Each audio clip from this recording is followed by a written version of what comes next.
Recording in progress. Good evening, everyone. We're going to call the Malden School Committee meeting to order.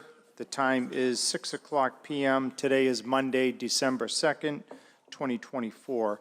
Our next meeting will take place on Monday, January 6th, 2025. And that will be here as well at 6 p.m. Tonight's agenda will consist of the following. First, we will pledge allegiance to our flag. We'll then have a moment of silence for our veterans. The clerk will then take attendance to ensure that we have a quorum, and then we will get into this evening's agenda, which includes the approval of minutes from November 4th, followed by public comment. Then we'll hear from our superintendent, and he's going to hone in on the Student Advisory Committee, enrollment trends, and an update on his entry plan. Then from there, we're going to go over to Ms. Spadafora, who's going to briefly talk about negotiations upcoming, and then over to Ms. Rose-Zeiberg for an update on where we are with policy and procedures. After that, we'll move to personal privilege, absent any motions and resolutions, and then pending a vote of the school committee, we will go into executive session for two reasons. The first is to approve the executive session minutes of October 10th, 2024, and the second reason is the same except for November 4th, 2024. Actually, I better read that word by word. Approval of executive session minutes of November 4th, 2024. From there, we'll come back out, we'll move adjournment. So are there any questions of the members before we begin? All right, hearing none, let's pledge allegiance to our flag. I pledge allegiance to the flag of the United States of America and to the republic for which it stands, one nation, under God, indivisible, with liberty and justice for all. I would ask everyone to please remain standing for a moment of silence in honor of all those who have fought for our country and continue to do so today.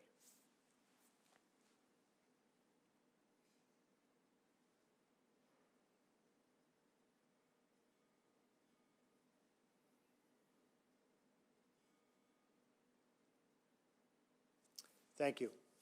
We'll now have our clerk call the roll.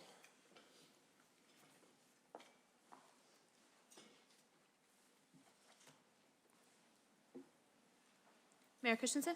Here. Mr. Drummy? Here. Mr. McCarthy? Here. Ms. Spadafora? Here. Ms. Macklin? Here. Ms. Horty? Here.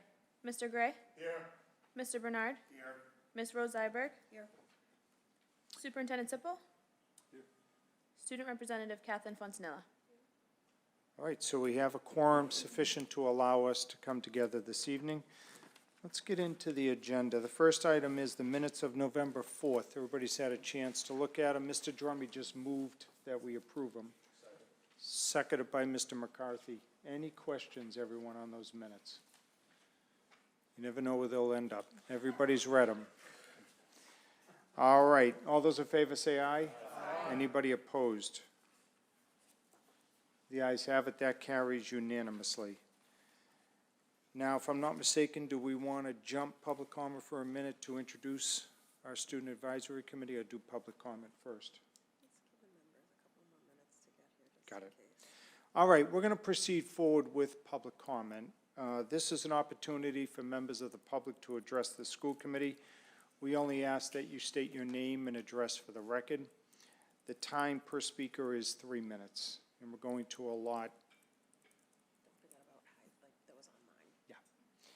In the same, as the vice chair was just reminded me, and the same goes for people that are watching us online. We'll do 12 minutes.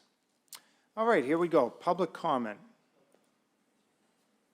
Anybody wishing to address the school committee can do so now. Good evening. Good evening, Mayor Christensen and members of the school board. My name is Chris Giordano. I live at 19 Sprague Street here in Malden, and I have also been working at Malden High School for 15 years. I am here today before you to voice my support for the teacher leaders at Malden High School and their importance. These stipended positions allow a veteran teacher in each department to guide curriculum implementation and help coordinate within and across content teams, helping teachers effectively implement the curriculum and ensuring students receive equitable instruction. Additionally, teacher leaders assist building leadership by providing practical classroom insight from the classes they teach and regularly observe. The work that these teacher leaders do is essential to doing right by all kids, as the superintendent says. As a member of the math department, I can speak most directly about how our teacher leader, Kayla Gaynor, has improved the quality of instruction that all students at MHS receive. Over the past year, as part of her teacher leader responsibilities, she has led our departmental initiative to improve student engagement and learning in our classes by implementing visibly randomized groups, working at vertical whiteboards, and utilizing non-curricular problem-solving tasks to promote inquiry and collaboration skills. She has helped lead professional development within the department around an academic text that outlines these strategies, and these strategies are already improving the quality and quantity of student engagement and thinking in our classes.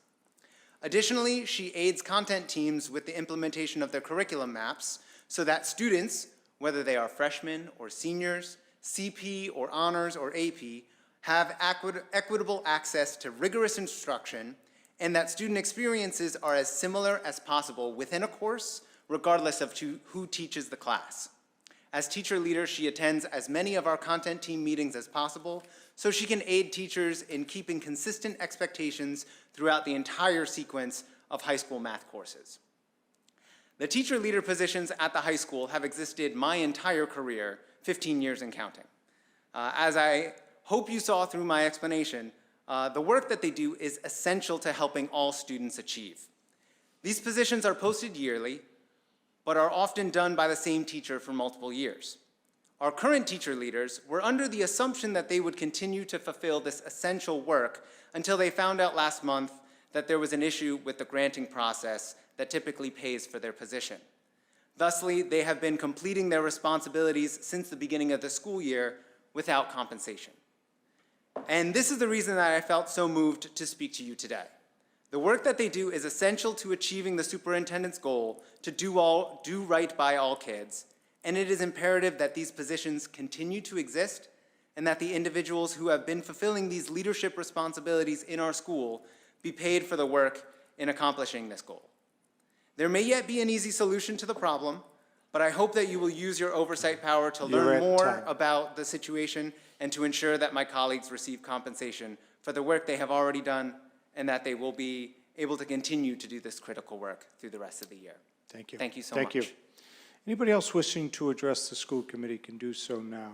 Anybody online? Madam Vice Chair. Okay, anybody else? All right, hearing none, we're going to close public comment. Now, let's segue over to our superintendent.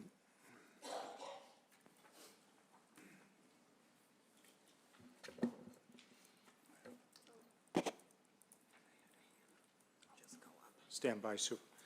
Spoke too soon. I think we had someone online raise their hand.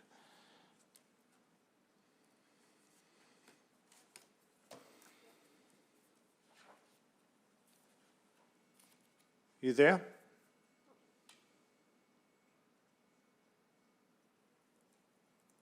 Hi, everyone. Can you hear me? Yes.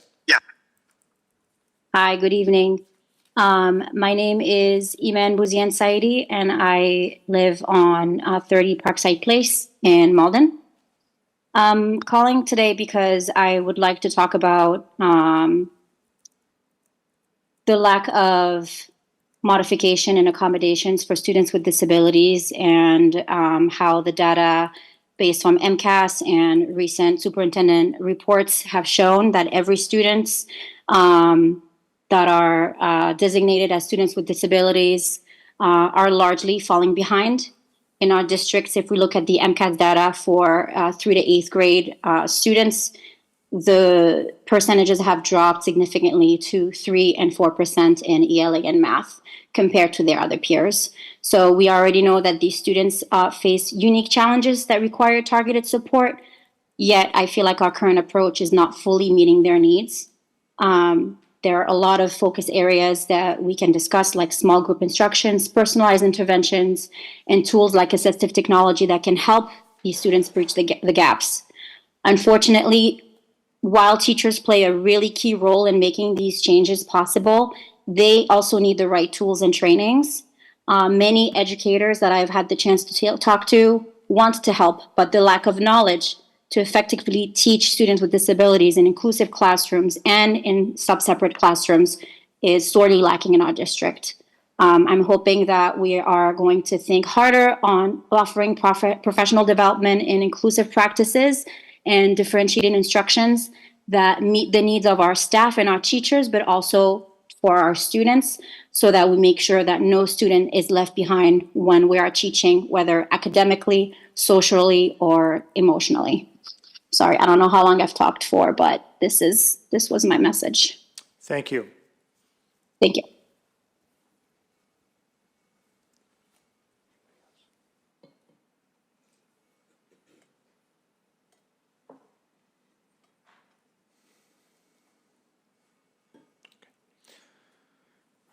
Okay, Superintendent, now over to you.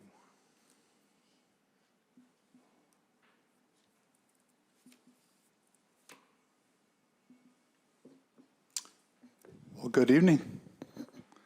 It's December, and members of the committee and Chair, Mayor Christensen, and members of the public, and everyone watching online. Thank you very much for this opportunity to share about some highlights of some things, some developments as far as our engagement with our students, also an update on our certified enrollment, and we'll also spend most of my time just sharing update with you regarding my entry plan. We are delighted to announce that we have a student advisory committee made up of members of our high school, Malden High School students, who were elected by their peers to represent their ideas and their interests to you, to the school committee. And as you know, you met last month our student representative, Catherine Fontanilla. Welcome again, Catherine. And then in addition to Catherine, we have 5 other students who were also a part of that election. And one of them was able to join us tonight. We're very grateful. Sophia Chen is here. She's also a sophomore, like Catherine is. In addition to Sophia and Catherine, we have Cameron Crawford, also a sophomore. Darian O'Brien, who is a senior. William Sarduni, who's a freshman. And then Aldino Telik, who is a junior. They will be meeting with the mayor and the vice chair and me at least 3 times between now and June, once on an 8-week interval, to both share with us ideas from their peers that they think the committee should be thinking about and that Catherine could bring before the committee as in her role as the student representative, but also there'll be a sounding board for items that are coming before the committee in the coming months for us to consult them and get their input as well. And so we're really, really delighted. We, just before Thanksgiving, the mayor and Vice Chair Spadafora and I had the pleasure of meeting with them at the high school on Wednesday morning.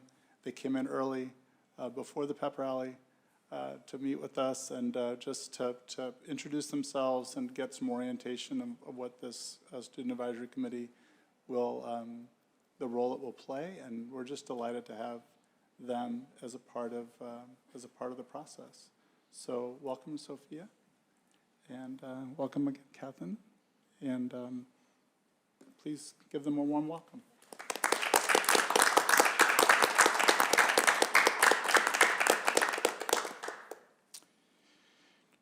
I want to go on into an enrollment update. I promised when we met last time that we would look at our certified enrollment numbers for 2024, 2025.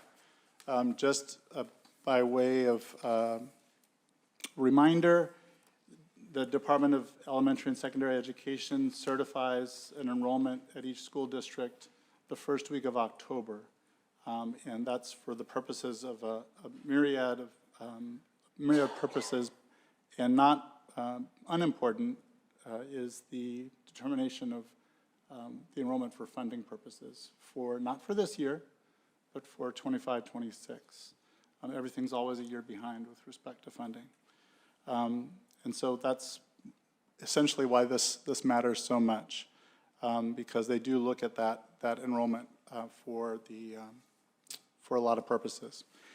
Here we have our current enrollment for our certified enrollment for 2024 is 6,355 students.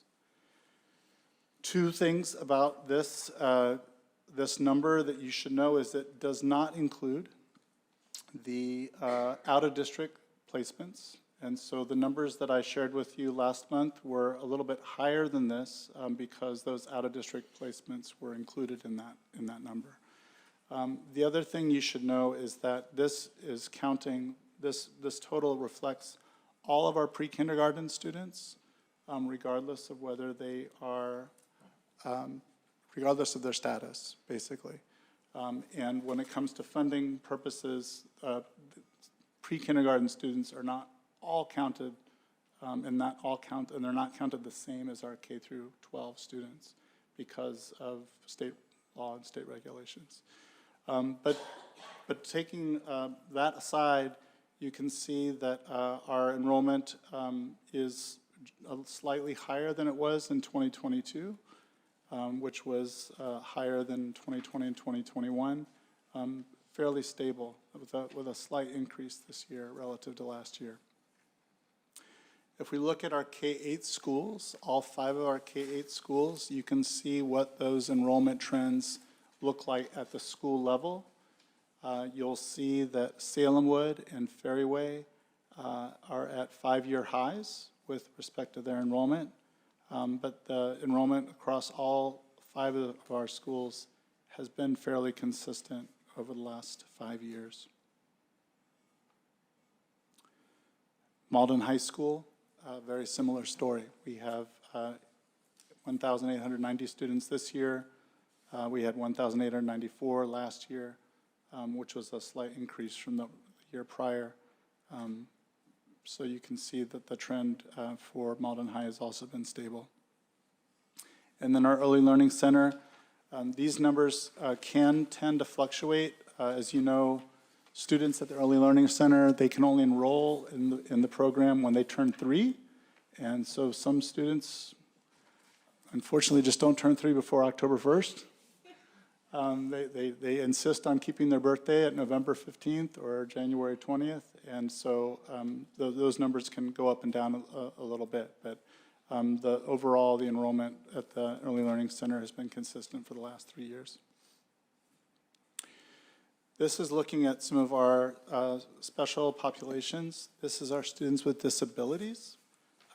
Again, you'll see in October 2020, we had 1,137 students with disabilities. There was a slight decrease following the pandemic, and that has now closed. We were at 1,139 for this October, which is essentially level from where we were 4 years ago. The percentage of students with disabilities, of our students across the district with disabilities, also has been consistent. 21% in 3 of the last 5 years. And then another very important population that we are obviously concerned about for many reasons are students who are learning English. First of all, you'll see that not all of our students whose first language is other than English are English learners. The students in that yellow bar, the English learners, are in fact included in the blue bar. They're not distinct. But most of our students whose first language is not English either demonstrated proficiency in English when they first enrolled in school, they were considered initially fluent, or they may have been an English learner, they may have needed to learn English and demonstrate proficiency, but they've already done that. And so they've been reclassified as fluent in English. But there's a percentage of those students who are English learners and are taking that access test every year to demonstrate their proficiency in English. And that number has grown. We had just over 1,000 in October 2020, and we're at 1,900, over 1,900 for this current school year. The other number that's really grown is the number of students who've been in the district, in the United States actually, for less than 3 years. That number in 2020 was 561, and it has grown now to it's almost doubled, 1,185. And as we'll talk about a little later in the presentation, we're really looking at the success of those students and all of the hard work that all of our educators are doing to make sure that the program models that we're implementing are most effective for those students. Those are the highlights for the enrollment. Can pause there, Mr. Chair? Yeah, why don't we do that? And entertain questions, and then I can move on into the enrollment update. Questions of the members?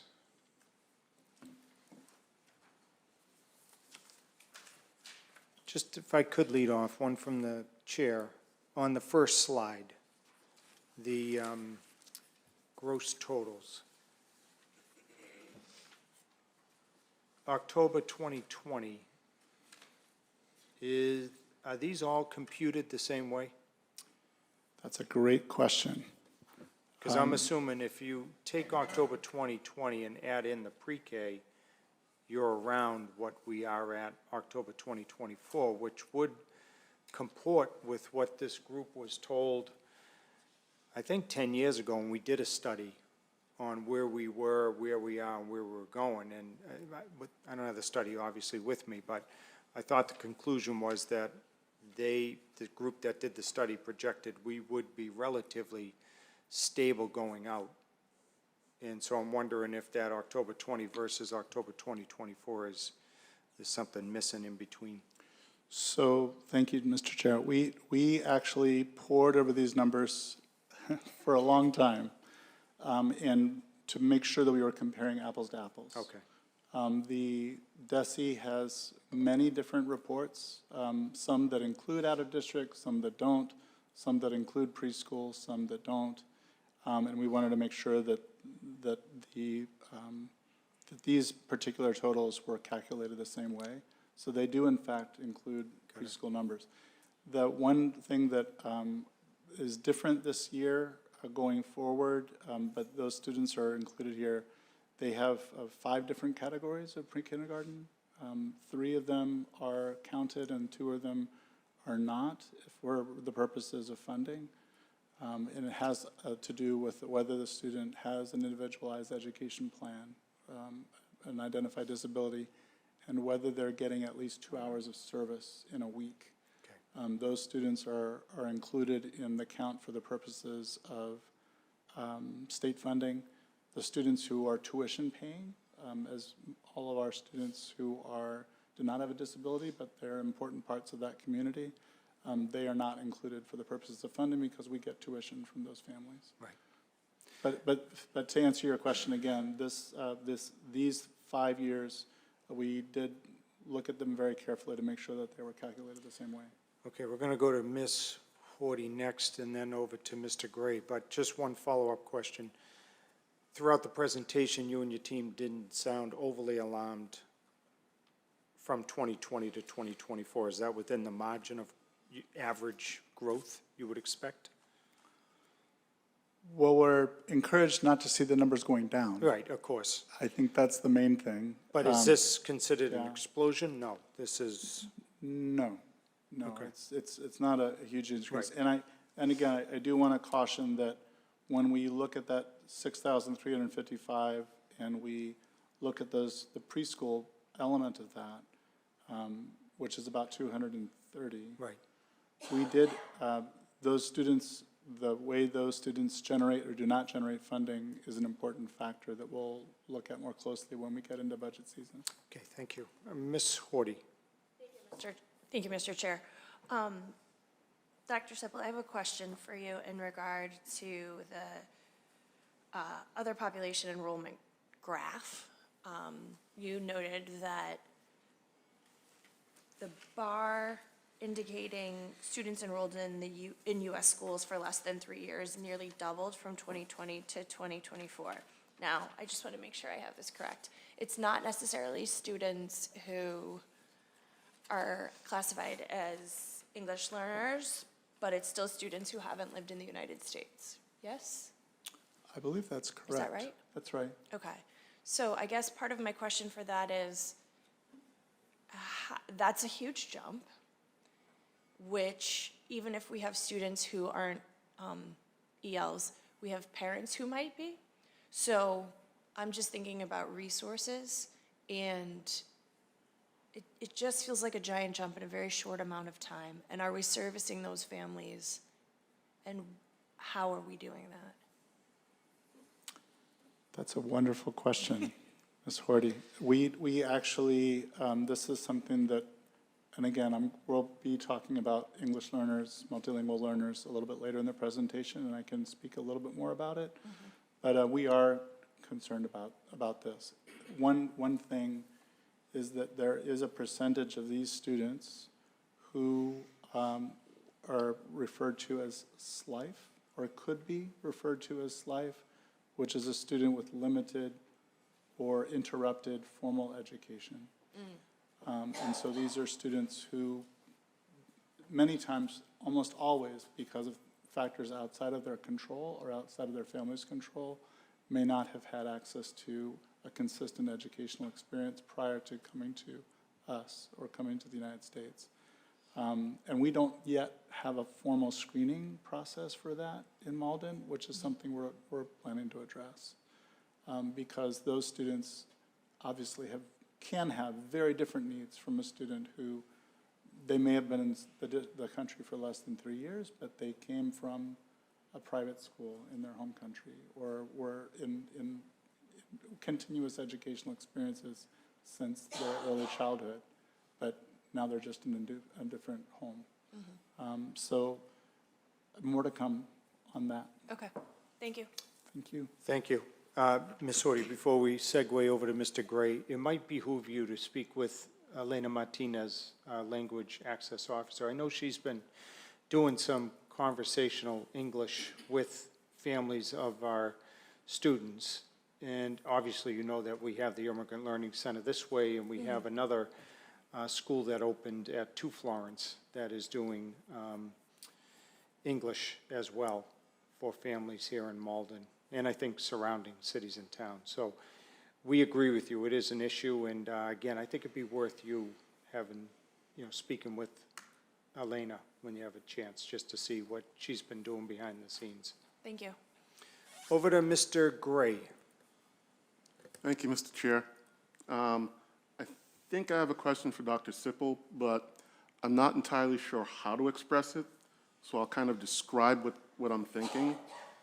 I don't understand exactly why this is limited to 5 years, and the reason that's kind of stuck in my head is because October 2020 and 21 is right smack in the middle of COVID. So I'm thinking maybe we'd get a better sense of these overall numbers if we had at least a year or two pre-COVID going into 2020, so we could see how the numbers move. But I think 2020 and 2021 is an anomaly. I'm not sure if I'm asking this right, but you understand where I'm going with this? I just feel those years are anomalies, potentially. Thank you, Mr. Gray. I mean, it's a valid point. We try to be judicious about how much data we present on one slide, but we can certainly look 2 more years back or even 3 years back to get a fuller picture of what the trends are.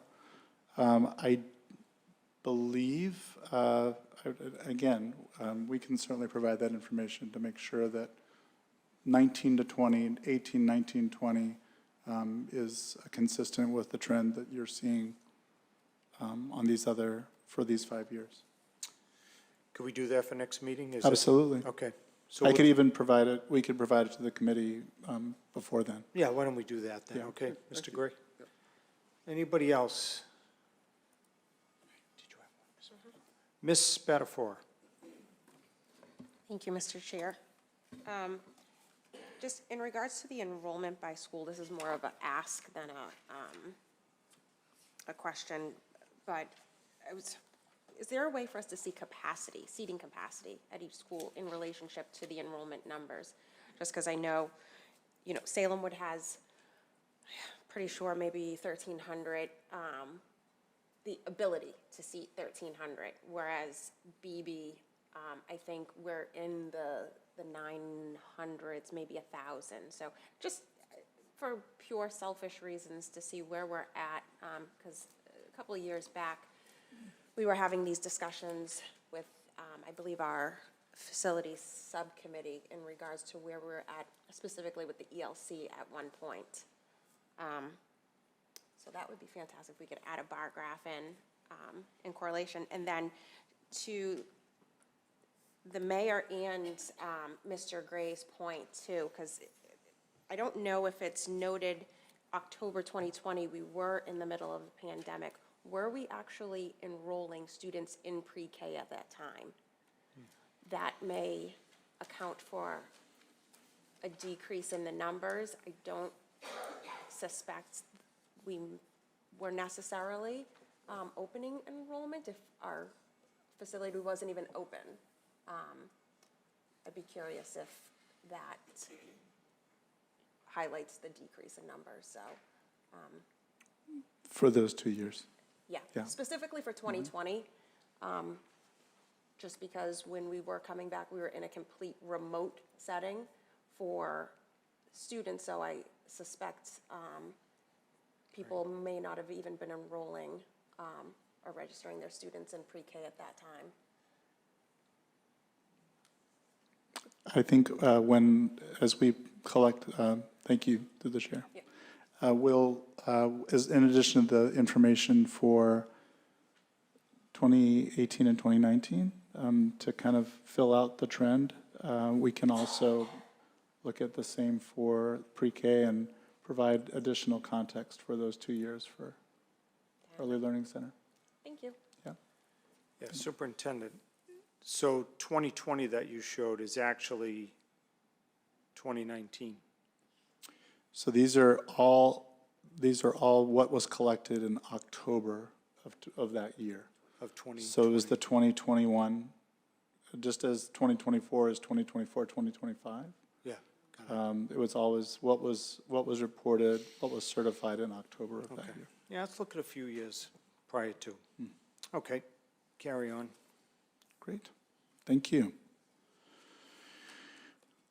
All right, so as we turn to the entry plan update, we are wrapping up phases 2 and 3 and just talk about some highlights from listening to learn and learning in action, what's been happening over the last 3 months, and begin to talk about what's to come over the next few months as we analyze what we've heard and begin preparing to share that with you in a formal way.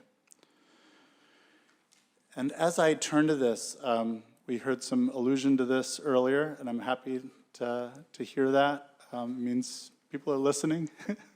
And that is, we have 3 core values that we've been talking about since I joined you all last summer. One is include and collaborate. It's extremely important for us that every member of the Malden Public Schools community feel like they belong in the Malden Public Schools community, that we carry out our business and do our work in a way that includes people in decisions that impact them, and that by collaborating in solving problems, we get better answers, essentially, is what it comes down to. We also, embracing growth is another value that is extremely important. And by that, we affirm that every single student in Malden Public Schools has the intellectual potential to do amazing things, to overcome obstacles, and to be a better version of themselves than they are today, this year and in the years to come. And that our adults, the educators, you all, me, we have the opportunity to grow and to become more effective at what we do on behalf of kids by working together, by being open to feedback, and by continuing to look forward. And lastly, doing right by all kids, that we want to make sure that every child and every student, every youth in our district gets what they need to be able to do what they want to do when they finish their time in Malden Public Schools, whether they have someone to advocate for them or not. That's our job. And so with regard to that, one big part of the learning in action over the last 3 months has been the opportunity for me to visit classrooms. I had a chance to visit, I believe, 19 classrooms this morning at the Ferryway. And it's always a highlight of my week to spend time with students at any grade level. Today it was mostly first and second grade and third grade. So awesome. And I shared with the mayor earlier today that as soon as I walked in, a young first grader looked at me and said, "You read to my class last year." And I thought to myself, well, surely that child was mistaken because I wasn't here last year. But then I thought, it must be the suit. And so I showed her a picture of Mayor Christensen, and she said, "That's him. That's the one that came to." Anyway, so it's always fun. These are numbers, and these are updated from the numbers that I provided to you at the end of last week based on my visits today. But I've had a chance to visit all of our schools, and I'm happy to report that I visited more than half of the classrooms in the district so far. So 286 classrooms at least once, and there's a number of classrooms that I've already visited a second time that I did not include in this total because I want to make sure I get everywhere, as I promised all of the educators in August that I would visit every classroom at least once. And it's been really, really encouraging seeing our brilliant students in action and our very, very committed educators doing their best to shape a learning environment that's conducive for all of their students, whether they're new to the country, whether they've been here since they were born, regardless of their language background, regardless of their disability status. We have amazing educators, and it truly has been a great part of the last 3 months to see all of that learning in action. In addition to that, as you know, I've had a series of town halls and listening sessions. These are just some highlights for the parents and caregivers. We've had more than 235 participants, including some of yourselves, have been participated in these meetings. There were 9 of them. 8 of them were in person across all 7 schools, and then we had a virtual one just in November. And in those engagements, we've been using a platform called Thought Exchange, where people can share their suggestions, share their ideas, and we've had over 700 ideas and suggestions shared across those events. I will note that those 235 participants account for just a little bit less than 5% of our parents and caregivers in the district. Not everybody's available at 6:30 on a Tuesday or a Monday or a Wednesday, even online. It takes a lot. And in some cases, even though we've done a very good job getting the word out, some folks don't yet trust that we're really listening or that I'm really listening. And so that's something that we're going to continue to work on. And I'll speak more about how we're going to just shore up our confidence that what we've heard so far is reflective of the broader parent and caregiver population in our district. For educators and staff, we've had more than 290, and what's important to note about these 290 individuals, and I'm so grateful to all of the parents and caregivers, but I'm extremely grateful to the staff also. They were doing this on their own time. We didn't offer a stipend for them to stay and talk to the new superintendent. They voluntarily stayed past their contractual time to let me and my team know what they thought. Over 750 ideas and suggestions across all 7 schools.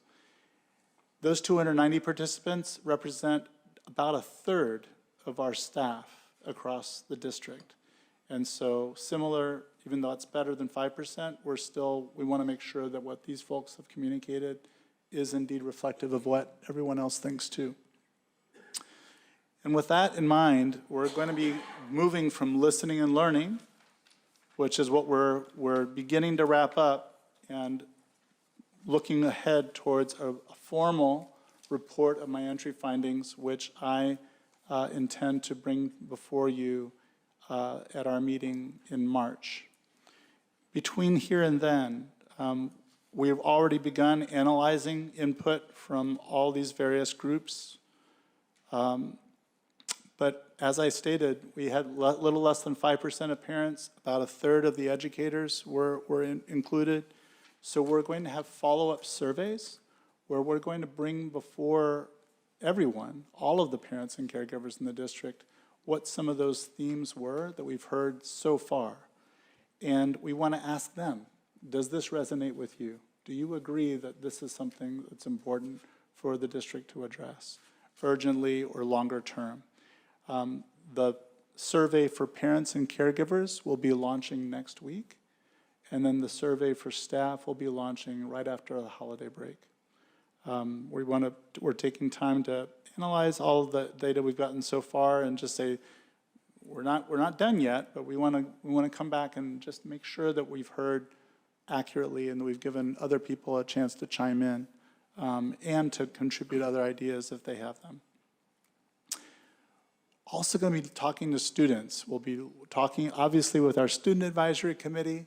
I had a pleasure, as I shared last month, of meeting with the students at the Malden Teen Enrichment Center. About 60 of them came for a roundtable to talk with me. They were so passionate, so articulate about concerns that they have, some of which we'll share. I'll share a little bit more about.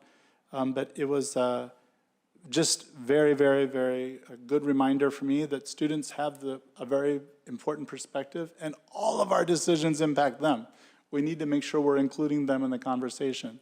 And so I'll be doing that at the high school and at most likely with our middle school students at each of the K-8s, just giving them an opportunity to tell us what's on their mind and see to the degree to which there's some consistency across various student groups, in addition to talking with our Student Advisory Committee members.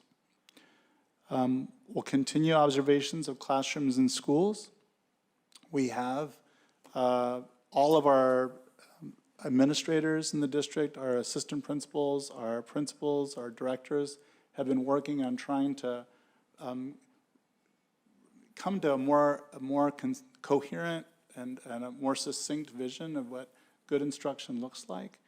We asked them to share with us all of the tools that they use to give feedback to teachers, and they came up with 37 different tools and 37 different sets of instruments to help give feedback to teachers of how things are going from the observations. And we're not talking about evaluation, we're just talking about feedback for a coaching purpose. And so we've begun the process with a collaborative process of being able to simplify that and come with more essential look-fors that we can use with teachers to give them feedback and help all of us, teachers, administrators, have a more consistent and common vision of what good instruction looks like. And as we are working and getting this information from the surveys and from this follow-up, We'll be having some focus groups and additional town halls in January and February, where we'll have a chance for people to hear draft, if you will, findings in certain areas and give more in-depth feedback about those ideas. So that's the big picture, all looking forward to planning for the future. Meanwhile, I have heard across the town hall meetings, in talking with students, and talking with educators, and in the many other interactions and conversations I've had since I started in July, certain issues that we're needing to take more urgent action on. And this isn't an exhaustive list, but I wanted to share these with you. One is communications. I know that from the first meeting I attended, there was concern that was voiced about our district's website, and we now have a communications coordinator on board who's been working very hard on that website. Town hall meetings, parents expressed frustration to me about the website and how it was really hard to find information there, or a lot of the information that was there was way out of date, going back 10 years plus. So we've really taken our current website and done a lot of work to make it more usable and more current. We have a new website that's in the works that will be launched before the end of the year. We're part of the survey that parents and caregivers are going to get next week is going to be asking them questions related to broader communications from the district, what their preferences are and what their desires are. So that's something that's happening now. I heard a lot about middle school extracurriculars in my town hall meetings also, just concern about middle school students needing to have more opportunities to explore things outside of the curriculum after school. I'm working with principals on providing those opportunities beginning after the new year. MCAS, I know there was an article in the Globe today about the variability of graduation requirements across the Commonwealth. Malden actually was forward-thinking in some actions that the committee took a few years ago to align the graduation requirements in Malden with the Mass Core requirements, so that when a student receives a diploma from Malden Public Schools, they've also met the admissions requirements at our state universities and colleges. We still, even though MCAS itself is not a graduation requirement any longer under the law, it's still a very important indicator of whether students are going to be able to meet the rigor requirements of Mass Core. And we have a number of students based on their first term grades and based on their MCAS scores from 8th grade that we've identified, we're identifying and working with the team at the high school to provide additional support to. Whether it be on after school or on Saturday, those plans are going to be happening in the next few weeks. And then attendance. We talked about chronic absenteeism at our last school committee meeting.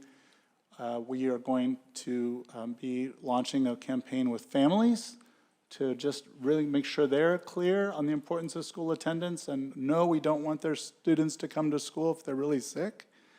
But yes, we want them in school if they're not sick. And we want them to really, really make sure that their students are in school for every single day they can be, because it's so, so important. And we're working also with our teams at our schools and with our teachers to make sure that they are being very conscious and continuing to be very conscious about creating a welcoming space for students and making early and often outreach to families that need attention based on the students' attendance records. So those are happening right now. We're in the process of implementing these steps over the next, currently and over the next few weeks. We're also,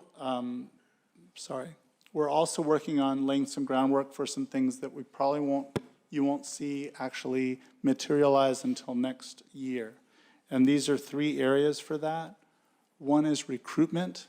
We are engaging some professional assistants in recruiting for hard-to-fill positions. We still have vacancies right now for especially for substantially separate special education classes, English as a second language, and world language. Those are 3 areas.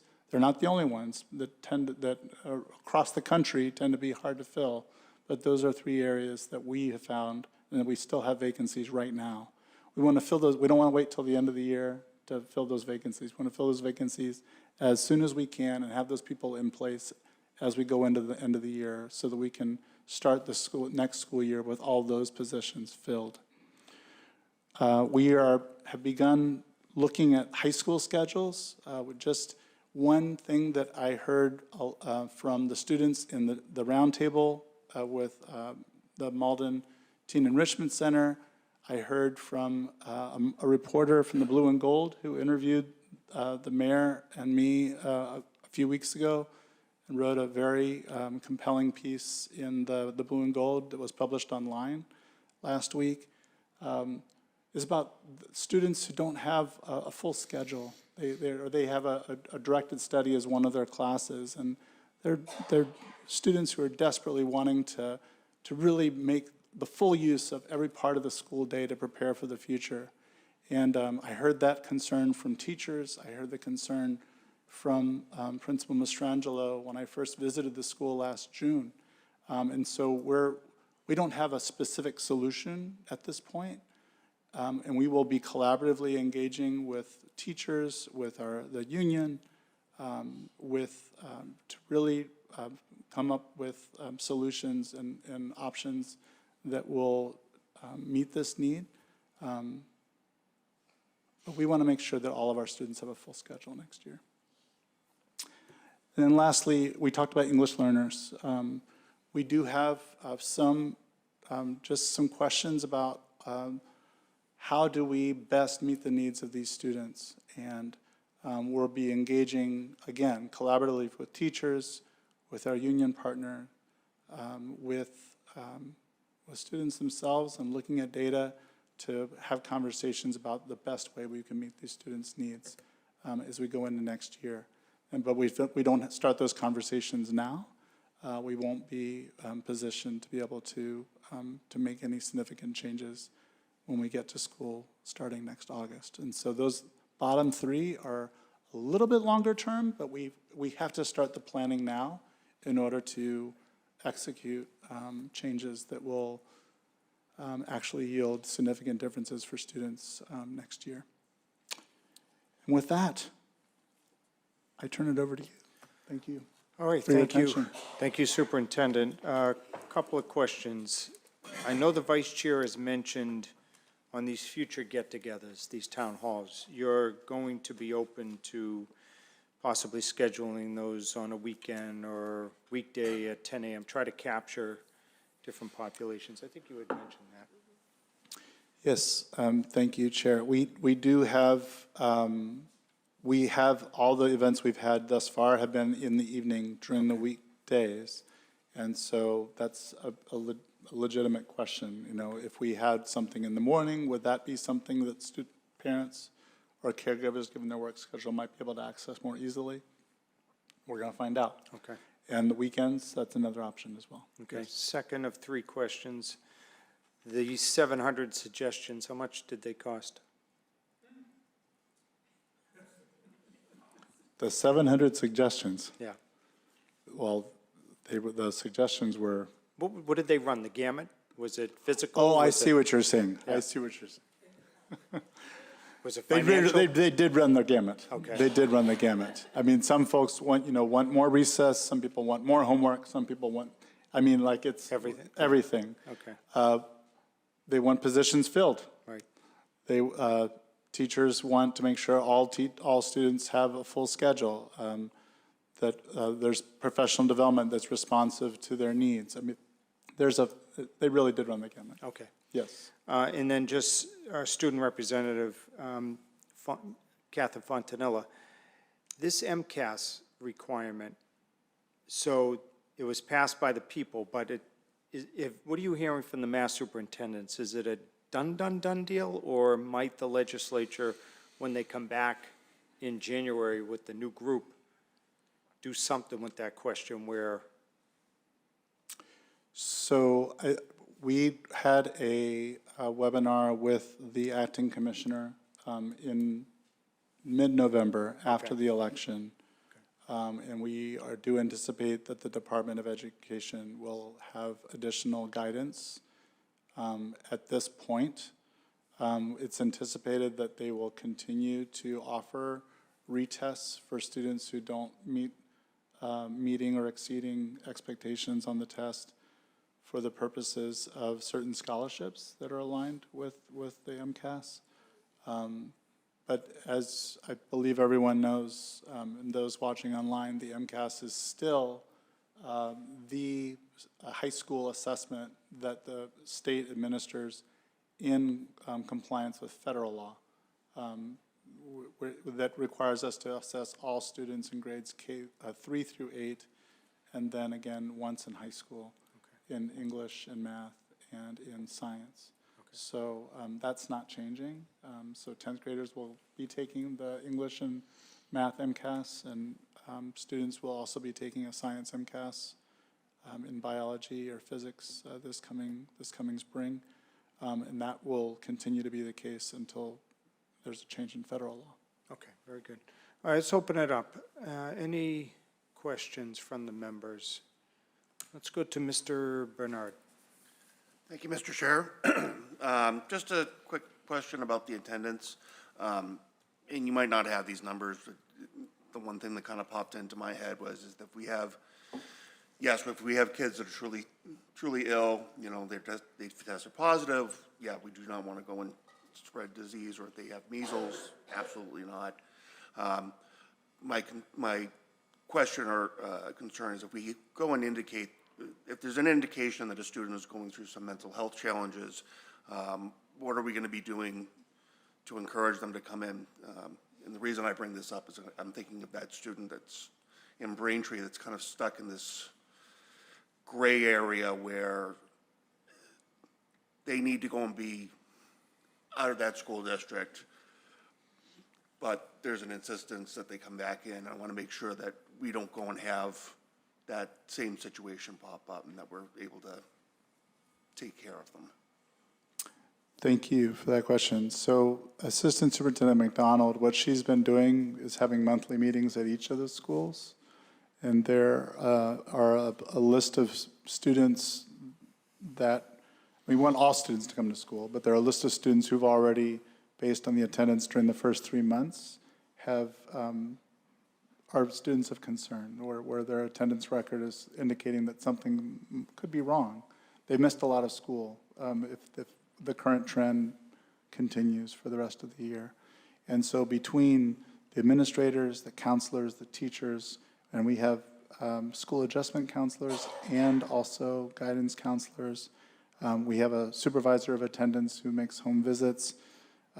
We have relationships with other community agencies as well to make sure that students like you're describing do, and the parents and their families, access services that will address those challenges that could be getting in the way of them feeling like they can come to school or feel like they are able to navigate life more broadly. Thank you. Thank you, Mr. Bernard. Ms. Rose-Zeiberg. Thank you, Mr. Chair. A couple of questions. First, when you go to the classrooms, I'm curious how much time you do spend in each classroom, and if it's purely observing, or do you participate in some way? Because obviously when you start participating, it does change the nature of what's going on in the classroom, because the kids, as you said, will be like, you read to me. So it changes that whole sort of the feel, and just recommend sometimes staying for a longer period of time in one classroom, in one school, to give you that sense of what really goes on in a day. Can be a positive experience. And the other question had to do with the MCAS. I don't know if I heard it correctly. Is it high school only, or are there any efforts going to be done for kids who do poorly at younger ages to catch them up, and hopefully then that safety net will be there so they will be solid and they won't need to wait until high school level to intercede? It's kind of questionable. Thank you for the question, for both questions, I should say. So on the first one, it really depends on the classroom and what's happening in the room when I arrive. And so far, I've almost always gone with the principal. So we're visiting together. What I love is when a classroom, the students are so busy, they could barely care that I'm there because they're so into what they're reading or what they're working on. I love that. And I don't need to be made a fuss over by the teacher. I really just like being a fly on the wall as much as a 6'2" guy can be in a suit who looks like the mayor on some occasions, apparently.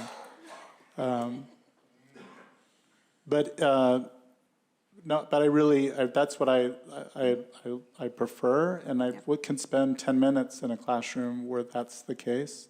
If my presence is more of a distraction because of the moment I walk in, and sometimes that's the case, then I don't want to be a distraction and and interrupt the learning process more than I already have, and I might excuse myself sooner than that. But it really depends. It depends on the case. And I think as I'm making a second or a third visit to classrooms, and in conjunction with the work that we're doing to more collectively have a common vision of what effective instruction looks like, and having the teachers a part of that conversation too, I'll be shifting more towards that, and as opposed to kind of making an appearance in places, if that makes sense. Yep. Thank you for the question about the earlier grades. So we do have at the early grades, when I say early, K1, 2, 3, through, and even 4th and 5th grade, through our, in literacy, for example, we have a series of assessments that we're using besides MCAS. So we have the iReady assessments, which are online. We have the IXL for math, which are online. And then we have DIBELS, which is another set of assessments to really, that's aligned with the curriculum that we're using to identify how students are doing relative to where they need to be at this point in the grade level, and then to be able to use the resources of the curriculum and additional supplemental resources to help those students catch up and to make to overcome any gap that there might be. So that's happening also, and especially at those early grades. Some DIBELS and iReady is really important because they don't take the MCAS until grade 3. But even in grades 3, 4, and 5, for math, IXL, and for literacy, the iReady, those assessments are being used by teams to make adjustments. And in some cases, it's how the ESL teacher working with those students and those general education teachers is supporting them, if they're English learners, or how the special educator might be working with them. And then for the students who are neither of those categories, really just making sure that interventions are being implemented well during the day in the classroom. And sometimes the teachers in teams may exchange students for that purpose also. So all of that's happening too. What we're, based on the data that we looked at last month, or 2 months ago in October, certainly some of the students in the high school in particular were really wanting to make sure that we're proactively addressing those needs before they get to the 10th grade test. Thank you. Yeah. Thank you. Anybody else? Okay, Ms. Spadafora, and then we're going to stay with you for the next topic, right? Yep. Negotiations. All right, let's go to you. Dynamite. Thank you, Mr. Chair. Looking at your urgent issues, so many of them are aligned with one another too, that I think as you start really diving deep in and seeing, how much recruitment affects, say, attendance and those inability to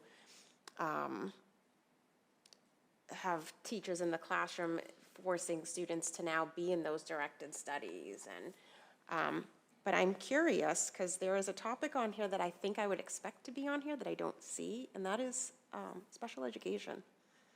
I've heard from so many parents, and we had a parent that was actually speaking earlier, not to say that by it not being on this list, it's not perfect, so to say, but I just feel like that would be a topic that would be always an urgent issue.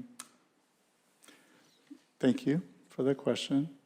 And I could just say that there are many things that are not in those 7 buckets that, and sorry, go to that slide again. It was this one you're talking about, right? Yep. No, point taken, special education, and I mean, certainly in the town hall meetings, parents, I had a special town hall meeting just with the Special Education Parent Advisory Council, Advocacy Council, CPAC, and then across the listening sessions with staff, making sure that teachers had support in terms of training and also paraprofessional or education support professional support, and that we had positions filled. I mean, all those things were a part of special education concerns. We had concerns also about students who are advanced learners across all the town hall meetings. So by the fact that something's not here on these 7 buckets, that doesn't mean that we're not focused on that as well. Certainly, our Assistant Superintendent, Pam McDonald, that's a big part of her job day in and day out, but not just her. We have, I would just say that survey that we'll be coming to parents and caregivers with next week, and that will be coming to staff next week, you'll see special education, and you'll see the support we're providing for advanced learners as some of the themes that we're going to be asking others to chime in on as well. So please don't misunderstand that the absence of it here means that we're neglecting it. Sure. And again, I started out with so much of this ties into each other. I think special education, you know, when we have recruitment and making sure that we have the educators in the classroom for that demographic of students. And but thank you for addressing that. Also, in part of your entry plan, we've done parent caregiver town halls, we've done town halls with teachers.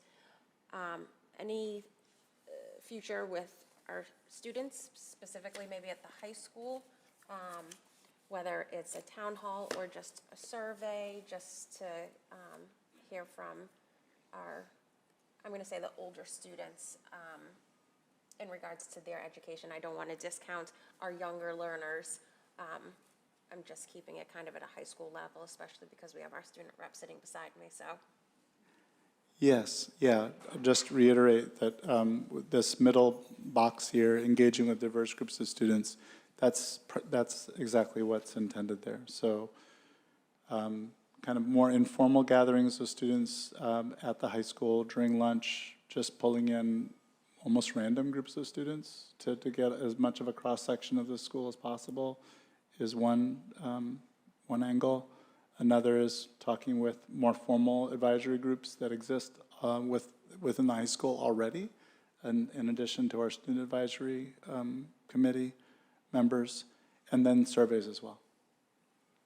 And then lastly, not a question, but kind of, Ms. Rose-Zeiberg had asked about you in the classrooms, and I want to say that I came home from work last week and my son was like, Mom, I was like, you know, doing independent work in my class, all of a sudden I looked up and there's the superintendent.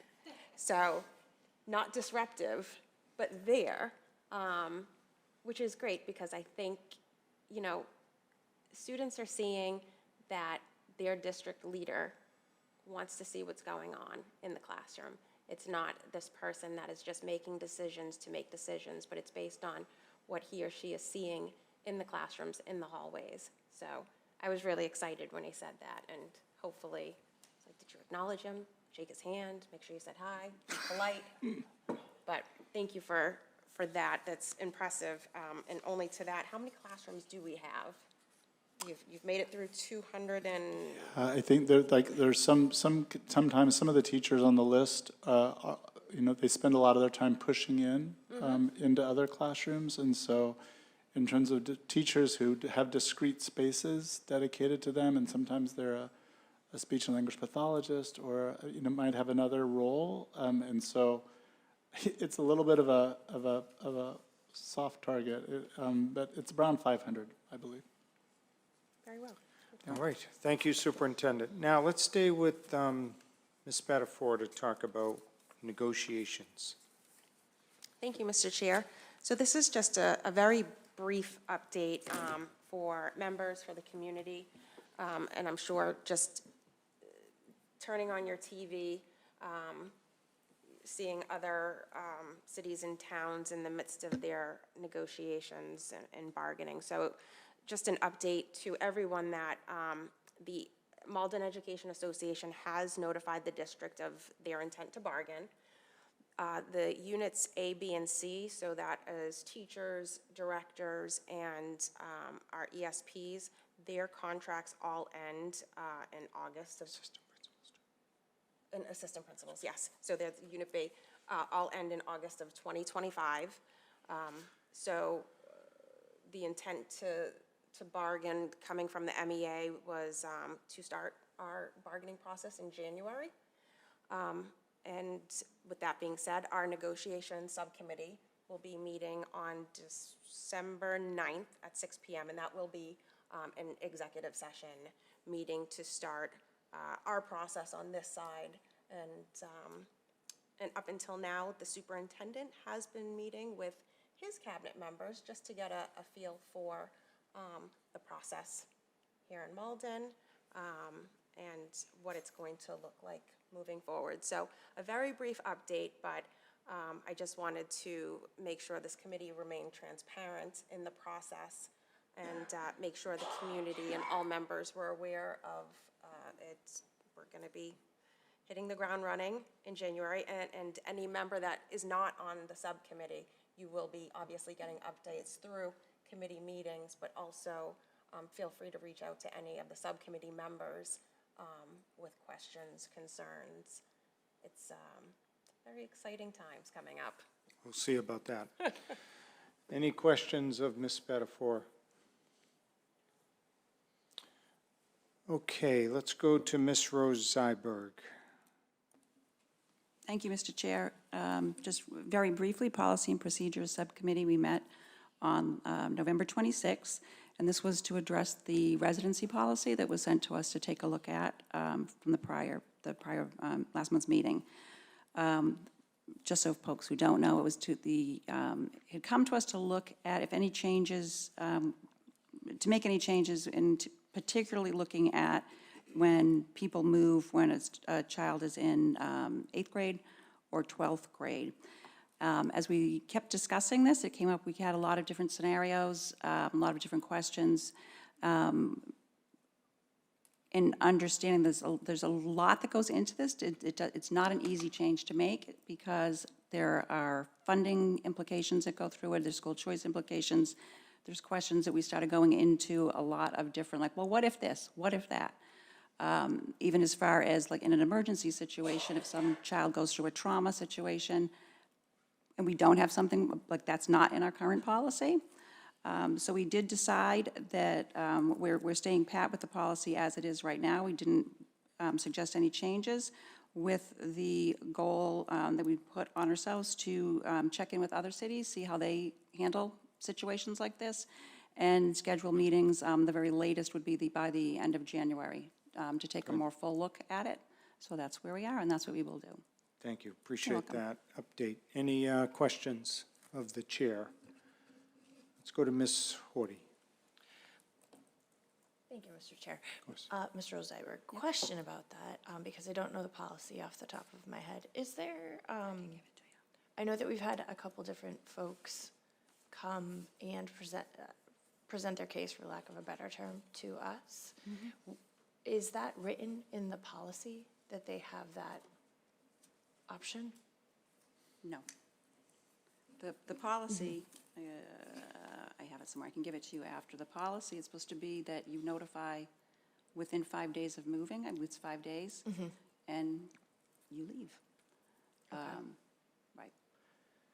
So there's also implications that, because it's interesting when you start going into it, that you actually can, cities who find out that something has happened like this, you actually can, under Massachusetts general law, you can seek restitution if you chose to, for the time that the person was being schooled here.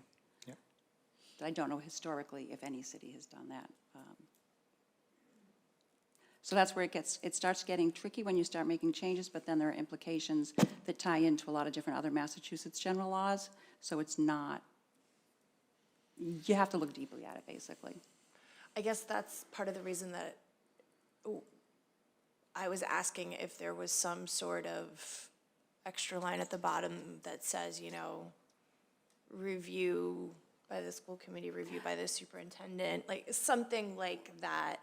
That's where we're looking at how other cities and things do it, because Okay. we said when there are some extreme cases, that when you can think there could be a tragedy in a kid's life, that then if you're going to add trauma to trauma, I think that we're curious if other cities have any policy like that, that if there was, you know, a loss of a family member, loss of a parent, would you then want to also rip this kid out of the school that they've been going to? Even, so that goes even beyond just the 8th and 12th grade, when we started digging into sort of scenarios, but not even that. Okay, so if you got a kid who's in 8th grade, and then they have a sibling in 6th grade and 4th grade, well, does the kid in 8th grade get to stay and the other two go? If you have a kid in 12th grade and a kid in, you know, where's that line? And also looking, because it ties into funding. And then Assistant Superintendent McDonald had let me know there are different deadlines. We all know that the October 1st, but there are ones also that in April, because we said, well, we had spoken. I said, well, what if it was, you know, after April vacation? Because I can see, like, that would be, for a kid to come that long in the process. But then there's different financial things that impinges on if we have that. So that's when you have to do it a comprehensive, look at all of those aspects to make a change. So we do want to see how other cities, comparable cities, deal with things like this when they come up. So will the committee be doing a review of the partners that usually come up, you know, as our comparable districts? Will we be using it based on them first? Yep. Okay, thank you. Thank you, Ms. Horty. All right, now we're at points of personal privilege. Anybody wishing to make announcements may do so now. Let's start with Santa. Thank you, Mr. Mayor. I just want to say to everybody here, I love you all. Merry Christmas to one and all, and a Happy New Year. Thank you. Mr. McCarthy. Thank you very much, Mr. Chairman. I have 3 points of personal privilege coming from the high school. The Malden High School Choral Arts Society will be performing at the State House this Friday, December 6th at 12 o'clock noon. It's open to the public. Thursday, December 12th, the Malden High School Winter Concert is taking place at 7 p.m. in the Jenkins Auditorium at the high school. And then next week, the Choral Arts Society, again, is having their winter concert Thursday, December 19th at 7 p.m. in the Jenkins Auditorium. And that is all I have. Thank you. Over to Mr. Drummy. Thank you, Mr. Chairman. Principal Stahl gave me a list, so bear with me, folks. Picture retakes this Friday. If you didn't like what you took the last time, you get a chance, but only one chance. Saturday from 10 to 4, there is a craft fair sponsored by Mari and the Ferryway PTO. This is different from the other ones, is in that the children, the kids, the students are actually running it. They're making the crafts themselves, trying to launch businesses, if you'd say, but go in and support the students. These aren't adults, these are the kids, and they're very creative from what I've been told. So that's from 10 to 4 at the Ferryway. At the same time, from 12:30 to 7 p.m., the Ferryway is running a fundraiser for their Nature's Classroom that we spoke about the last meeting. It's being held at the Salem Wood School because they have the larger areas. So that's going to be from 12:30 to 7. If you are interested in putting together a team and they are doing different levels from beginning to, you know, really good from what Mr. Chairman told me, call the Ferryway Administration. Their number is 781-388-0659. They're scheduling the teams and setting up the tournament. Tuesday, December 10th at 6 p.m. is PTO SSC meeting. It's on Google Meets. Again, go to the Ferryway PTO website for the link. From Tuesday the 10th through Friday the 13th, the Ferryway School is bringing back the holiday gift shop. I think the mayor might be the only one that was around back about 15 years ago. The Ferryway School PTO ran a gift shop for the children. The parents bring in gifts. They can Christmas shop for their friends, their family and everything. It's not expensive, it's fun, and they're doing that. So if you want to get in on it, please, that is from, they didn't give a time, so I'm assuming it's after school from Tuesday through, Friday. Thursday, December 19th at 6:30, the Fairway School Band will be performing. Friday, of course, the 20th is early release, and then everybody fortunately is back to school on January 2nd after a nice, long weekend. I want to say, as did Santa, Merry Christmas, Happy Hanukkah, Happy Kwanzaa, whatever you do. Enjoy with your family and friends. Enjoy your time off. And last but not least, happy birthday to my grandson, who will be 2 next week. Thank you all. Have a good holiday. Thank you, Mr. Chairman. Thank you, Mr. Drummy. Over to Ms. Rose-Zeiberg. Thank you, Mr. Chair. As some folks might notice, some of us are wearing orange ribbons up here today. That is part of the Zonta Club of Malden. I'm part of the club, and we acknowledge that it's called the 16 Days of Activism. If you have the time to look at the exhibit that is out in the hall, the display there, it's called the Silent Witness display. So there are silhouettes of women and their shoes along the bottom, and they are to symbolize the people who have lost their lives in Massachusetts from January through September of this year. There were 29 this year. It's part of 16 Days of Activism, is where we say no to violence against women and gender-based violence. So we do the Silent Witness exhibit yearly. It is a difficult read to go through, because we do look up the individual information about what happened to the people who unfortunately had lost their lives. The other part of it is the 16 Days of Activism. If you're interested in different actions that you can take to work towards ending domestic violence and violence against women, I recommend you can go on. We do have a Facebook page at Zonta Club of Malden. There are different things listed there through Zonta International and Zonta USA of action items that you can take, from simple postcard writing to making phone calls. There's different activities that are laid out for the 16 days. And we wear orange, which is the color, the color that has been chosen to just help raise awareness, make people sort of stop and think about the ongoing issue. It's here in the state as well as the nation and globally. So Zonta does also do it's an international campaign. On a obviously more upbeat note, I do want to congratulate the high school and anybody who was involved in putting on that production of Pippin. I was fortunate enough to get to go.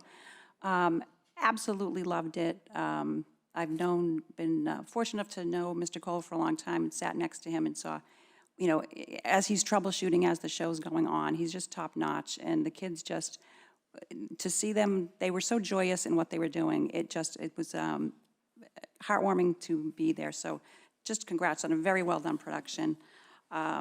Totally enjoyed that one.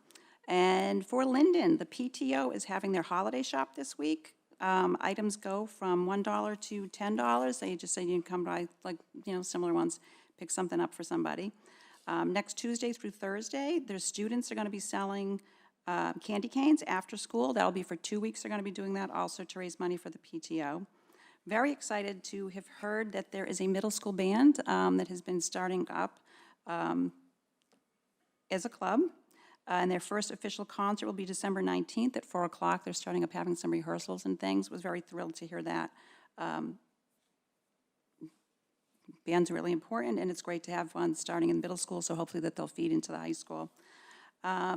Also, just a tease they gave me for some January events. This one was pretty cool. January 12th for roughly like K to 3, from 1 to 3.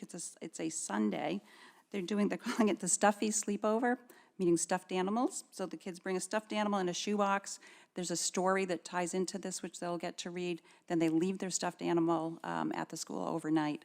And then when they come back to pick them up on Monday, they see different pictures of what their stuffed animals were up to while they were left there at the school. So they're doing some cool things. So we'll have more on that at our next meeting, but exciting stuff. I think that's such a fun idea. And just joining the chorus of everybody, just happy holidays, and I hope everybody, a healthy and happy holiday. Thank you. Now over to Ms. Horty.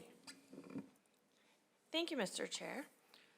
I have some exciting events that are happening at Forestdale this Friday. From 5:30 to 7:30 will be a craft fair and gingerbread decorating. The band concert will be on Thursday, the 12th at 1:15 in the auditorium, and the choral concert will be Monday, the 16th at 1:15 as well. And I think that's about it for December. I'm sure there are a lot of other things going on, but those are the most important things right now. And I share the same sentiment as all of my colleagues. Have a great holiday, whatever you celebrate. Thank you. Thank you. Ms. Spadafora. Thank you, Mr. Chair. Coming out of the BB, so this weekend, the 8th of December, the BBPTO will have its 3rd annual crafts fair from 1 to 4 p.m. Over 30 vendors, raffles, including a chance to win a 40-inch TV. So the 14th of December, the Chinese Cultural Connection will have the Kids Holiday Flea Market at BB, 10 a.m. to 12 p.m. The 18th of December, BB School Site Council will be meeting at 5 p.m. You can find the Zoom link on Principal Murphy's page. Progress reports go home the 19th for the entire district, so keep an eye out in your kids' backpacks.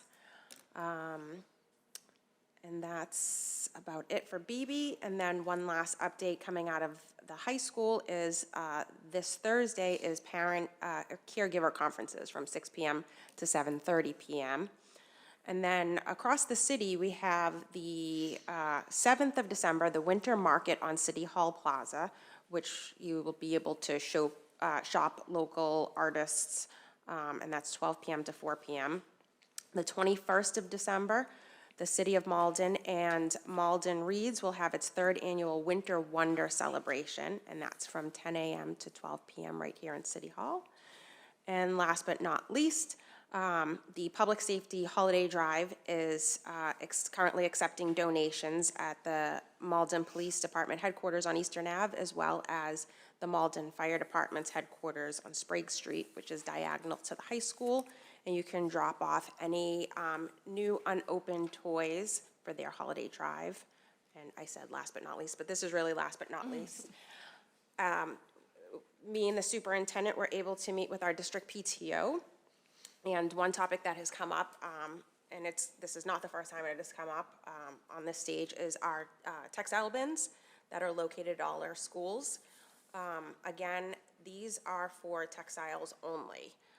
We are working to have more signage put in place in different languages, so community members are aware that these are not for garbage. It's not for that old broken stroller that the wheel is now missing. It's strictly for if you have clothing, old tablecloths, curtains, anything of that nature that can go into these bins, because we are really at risk of losing these bins due to it becoming a dumping ground for one's garbage. And it was presented to us that these bins have brought in a significant amount of money to our PTOs, and since 2016, almost $70,000 has been raised, and that allows our students to have buses for their their field trips or any sort of event that goes on in the school that our PTOs are able to bring in for our students. So, and lastly, if you see that a bin is maybe overflowing and you have stuff, please don't drop it there. Take it home until the bin is empty. But also reach out to maybe the school principal if you know a PTO member or one of us school committee members are more than happy to step in and make sure that the bins are getting emptied if they're full and that we're not creating more of a mess, because it really does benefit the district, our students, to make sure that they're getting money that is really an easy win for us, and it allows us to clean out our closets at the same time. So, my PSA. Very good. Thank you, Ms. Spadafora. And if I might, from the chair, I don't want to end on a dour note, but we do need to regroup here on Chapter 70 as we head into the new year. As you know, we have been dealing with shortfalls in how that formula is presently constructed, and we need to work with our state delegation to change that. It just befuddles me how two cities around us are getting millions in additional aid, and we're getting less than $1 million. It's just, it has to be dealt with. Now, thanks to Ms. Mertz and our financial team here at City Hall, we've been able to weather that shortfall, but eventually it is going to catch up to us. So everything that was discussed here tonight, you know, the urgent issues, the resources, we're going to need funding for it. And the funding is there if the formula was modified. And so we as a committee are going to have to, you know, lead that charge come the new year. So, you know, I know it fell off a little bit once the state budget was passed, and, you know, Ms. Mertz and our team led by Mr. Hogan were able to, you know, get us through this fiscal year, but we really need to get back on that issue, you know, come the new year. Okay, everyone, so now let's entertain a motion to go into executive session. Motion by Ms. Spadafora, seconded by Mr. Bernard. Clerk will call the roll. Mayor Christensen? Yes. Mr. Drummy? Yes. Mr. McCarthy? Yes. Ms. Spadafora? Yes. Ms. Macklin? Yes. Ms. Horty? Yes. Mr. Gray? Oh. Mr. Bernard? Yes. Ms. Rose-Zeiberg? That carries unanimously, I think. I'll have to see whether or not a hoe counts, but school committee is now in executive session.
Okay, the school committee is back. We'll entertain any motion by Mr. Drummond to adjourn.